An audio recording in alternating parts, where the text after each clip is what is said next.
राजेश एक बहुत बड़ा बिजनेसमैन था और आज उसकी इकलौती बेटी झिलमिल का 8th बर्थडे था। राजेश जल्दी जल्दी सारा काम खत्म करके घर के लिए निकल गया। ओह ड्राइवर सुनो, मुझे किसी अच्छी सी गिफ्ट शॉप पे ले चलो। मुझे झिलमिल के लिए एक प्यारा सा गिफ्ट लेना है। जी सर, मैं आपको शहर के सबसे अच्छे गिफ्ट शॉप पे लेकर चलता हूँ। झिलमिल बिटिया के लिए वहाँ एक से एक गिफ्ट मिलेंगे। हाँ हाँ ठीक है। राजेश शॉप पर कई चीजें देखता है पर कोई भी गिफ्ट उसके मन को नहीं भाता है। वो शॉप से बाहर निकल ही रहा था कि उसकी नजर सबसे कोने में रखे एक जोकर के खिलौने पर पड़ती है।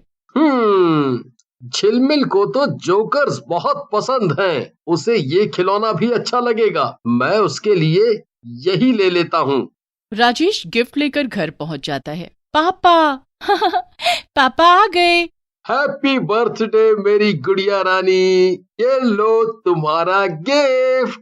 वाह जोकर, मुझे ये बहुत पसंद आया पापा, थैंक यू। चलो अब जल्दी से केक काटो झिलमिल, तुम्हारे सारे फ्रेंड्स वेट कर रहे हैं। झिलमिल केक काट लेती है और सब लोग उसका बर्थडे मनाते हैं। सबके जाने के बाद वो अपने जोकर को अपने रूम में ले जाती है। ओह ये कितना प्यारा जोकर है, इसकी आंखें तो देखो, ऐसा लगता है कि खिलौना नहीं है बल्कि असली है, मानो अभी बोल पड़ेगा। झिलमिल एकटक अपने खिलौने को देख रही थी कि तभी जोकर की पलक झपकती है और वो मुस्कुराता है कि क्या ये मैंने अभी क्या देखा? नहीं नहीं, मेरा वहम होगा, भला कभी कोई खिलौना भी हंसता है। तभी झिलमिल की माँ पूजा उसे आवाज लगाती है और वो रूम से बाहर चली आती है। उसके बाहर जाते ही वो जोकर फिर से एक डरावनी हंसी हंसने लगता है। झिलमिल वापस आकर अपने कमरे में सो जाती है। अचानक से उसकी आंख रात के 3 बजे खुलती है। वो पानी पीने के लिए मुड़ती है कि तभी वो देखती है कि वो जोकर उसके ठीक बगल में बैठा हुआ था। ओह ये क्या? ओह मैं तो डर ही गई। अब ये जोकर भला यहाँ कैसे आ गया? झिलमिल उसे उठाकर वापस बाकी खिलौनों के साथ रख देती है। झिलमिल जोकर को देखती रहती है और फिर सो जाती है। अगले दिन झिलमिल मम्मी को ये सब बताती है। अरे बेटा, हो सकता है तुम ही ने उसे अपने पास रखा हो और फिर भूल गई हो। ऐसी छोटी छोटी बातों पर इतना परेशान मत हो। ठीक है मम्मी। उस वक्त तो झिलमिल मम्मी की बात मान लेती है, लेकिन अब ऐसा अक्सर होने लगा कि वो जोकर वाला खिलौना अपनी जगह पर नहीं होता था। कभी वो खिड़की पर तो कभी झिलमिल के बेड पर अपने आप पहुंच जाता था। झिलमिल इस बात को काफी नजरअंदाज करने की कोशिश कर रही थी, लेकिन उसे अब जोकर से डर लगने लगा था। मुझे अब ये जोकर पसंद नहीं, मैं इसे अलमारी में बंद कर दूंगी। जोकर को अलमारी में रख कर झिलमिल सो जाती है। आधी रात को झिलमिल की आंख कुछ शोर से खुलती है। अलमारी के अंदर से आवाज आ रही थी, जैसे कोई अंदर से अलमारी पर हाथ पटक रहा हो। ये क्या हो रहा है? मुझे बहुत डर लग रहा है। मम्मी, पापा। अलमारी के अंदर से आवाज बढ़ती जा रही थी। झिलमिल की आवाज मम्मी पापा तक नहीं गई और वो बहुत डरी हुई थी। वो धीरे धीरे आगे बढ़ती है और उसने अलमारी का दरवाजा खोल दिया। तुरंत ही अंदर रखा जोकर झिलमिल पर झपट पड़ा। तेरी इतनी मजाल, तूने मुझे इस अलमारी में कैद किया, मैं तुझे मार दूंगा।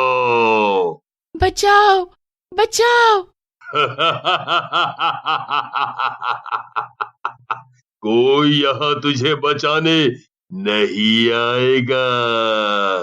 बचाओ बचाओ, मुझे माफ कर दो, मैं अब कभी ऐसा नहीं करूंगी। प्लीज मुझे माफ कर दो। जोकर झिलमिल को छोड़ देता है और कहता है, इस बार तो मैंने तुझे छोड़ दिया है, लेकिन अगर दोबारा तूने मुझे गुस्सा दिलाया तो मैं तुझे जान से मार दूंगा। और हाँ, अगर तूने इस बारे में अपने मम्मी पापा को कुछ भी बताया तो मैं तुझसे पहले उन्हें जान से मार दूंगा। जोकर आराम से झिलमिल के बेड पर जाकर बैठ जाता है। एक दिन घर में पूजा पाठ थी और एक बहुत बड़े पंडित जी पूजा कराने आए थे, लेकिन घर के अंदर कदम रखते ही पंडित जी के चेहरे का रंग उतर गया। क्या हुआ पंडित जी, आप कुछ परेशान लग रहे हैं। मैं यहाँ पूजा नहीं कर सकता हूँ। इस घर में एक बहुत बुरी आत्मा का साया है, तुम्हें उससे खतरा है। क्या पंडित जी, इतने नामी पंडित हो के भी आप ऐसी चालें चल रहे हैं? आप ये सब कह रहे हैं ताकि हम आपसे कोई और पूजा भी करवाएं, जिससे हमें भूतों से राहत मिले। हाँ पंडित जी, हमें इन सब पर यकीन नहीं। राजेश और पूजा ने पंडित की बातों पर यकीन नहीं किया और पूजा किसी दूसरे पंडित से करवा ली। झिलमिल अब से बहुत डरी डरी रहती थी और मम्मी उसका ये बदला हुआ बर्ताव देखकर बहुत हैरान थी। झिलमिल, ये मैं क्या देख रही हूँ? तुम आजकल इतना गुमसुम क्यों रहती हो? ना अपने दोस्तों के साथ खेलने जाती हो और बस अपने रूम में सोने का बहाना बनाती रहती हो। आखिर क्या बात है बेटा? ऐसा क्या हुआ है जो तुम इतना डरी हुई हो? मुझे बताओ। मम्मी। झिलमिल अपनी मम्मी को जोकर के बारे में बताना चाहती थी, लेकिन उसे जोकर की दी हुई धमकी याद आ जाती है और वो कुछ नहीं बोलती है। कुछ तो बात जरूर है। ठीक है, अगर तुम मुझे अभी नहीं बताना चाहती हो तो कोई बात नहीं, पर बेटा तुम्हें जब भी ठीक लगे तो मुझे तुरंत आकर बताना, ठीक है? ठीक है मम्मी, मुझे इस पर नजर रखनी पड़ेगी कि आखिर बात क्या है। पूजा ने सारी बात राजेश को बताई और दोनों ने झिलमिल के रूम में एक हिडन कैमरा लगा दिया। आओ पूजा, पिछले 1 हफ्ते की सारी रिकॉर्डिंग हो गई है इस कैमरे में। आओ देखते हैं कि आखिर झिलमिल क्यों इतना परेशान है। पूजा और राजेश रिकॉर्डिंग देखकर हैरान रह जाते हैं। वो देखते हैं कि वो भूतिया जोकर हर रात को अपने आप चलता और बोलता था और झिलमिल उससे कितनी डरी हुई थी। ये सब क्या है? हमारी झिलमिल के साथ ये सब क्या हो रहा है? मैं अभी जाकर उस जोकर को घर से बाहर फेंक दूंगी। पूजा तुरंत झिलमिल के कमरे में जाती है और उस भूतिया जोकर को खिड़की से बाहर फेंक देती है, लेकिन वो जोकर वापस आ जाता है। तेरी इतनी मजाल, तूने मुझे फेंका? जोकर अपनी शक्तियों से पूजा को हवा में उड़ा देता है और जमीन पर तेजी से पटक देता है। पूजा, पूजा, तुम ठीक तो हो ना पूजा? इसके बाद राजेश जल्दी से पूजा और झिलमिल को लेकर घर से भागने लगता है, लेकिन सारे दरवाजे बंद हो जाते हैं। कोई यहाँ से बाहर नहीं जाएगा। मुझे तो बस एक घर चाहिए। मुझे यहाँ से बाहर मत निकालो। मैं किसी को कोई नुकसान नहीं पहुँचाऊंगा। ठीक है, हम तुम्हें यहाँ रहने देंगे, लेकिन तुम वादा करो कि किसी को कोई नुकसान नहीं पहुँचाओगे। इसके बाद राजेश, पूजा और झिलमिल घर के बाहर आ जाते हैं। ये तुम क्या कह रही हो पूजा? हम उसे घर में कैसे रहने दे सकते हैं? हमारी जान को खतरा है। मैंने सिर्फ उसका ध्यान भटकाया है ताकि वो हमें नुकसान न पहुंचाए और हमें उससे पीछा छुड़ाने का समय मिल जाए। मुझे पता है कि वो कोई बुरी आत्मा है और हमसे झूठ बोल रहा है। उसे सिर्फ घर में नहीं रहना है, बल्कि कुछ और ही मकसद है उसका। आप जल्दी से उन पंडित जी के पास जाइए जिन पर हमने यकीन नहीं किया था, और उन्हें सब बताइए। राजेश तुरंत पंडित जी के पास जाता है और उन्हें सब बताता है। वो भागा भागा वापस आता है। पूजा, ये बहुत खतरनाक और बुरी आत्मा है। पंडित जी ने कहा है कि इससे छुटकारा पाने के लिए हमें रायपुर के जंगल में जाना होगा।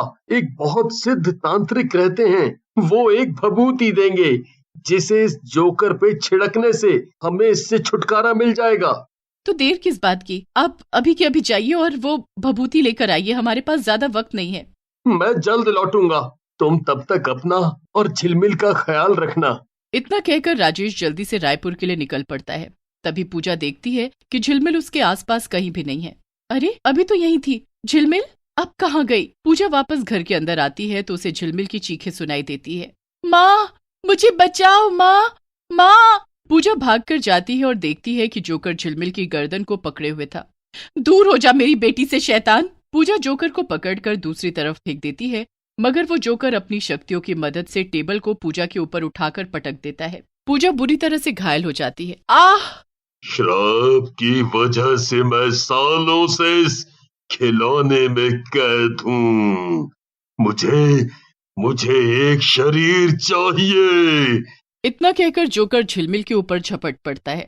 जोकर ने झिलमिल का गला कस के पकड़ रखा था और झिलमिल की सांसें रुक रही थी। पूजा दूर से ये सब तमाशा देख रही थी, पर वो चाहकर भी कुछ नहीं कर पा रही थी। हे भगवान, हमारी मदद करो, इस शैतान से मेरी बेटी को बचाओ। तभी जोकर के गले में एक धागा आकर गिरता है। जोकर बहुत तेज चिल्लाता है और झिलमिल का गला छोड़ देता है। राजेश ने तांत्रिक की दी हुई सिद्ध रस्सी से जोकर का गला बांध दिया था और जोकर खुद को छुड़ा नहीं पा रहा था। नहीं, मेरी कहानी ऐसे ही खत्म नहीं होगी।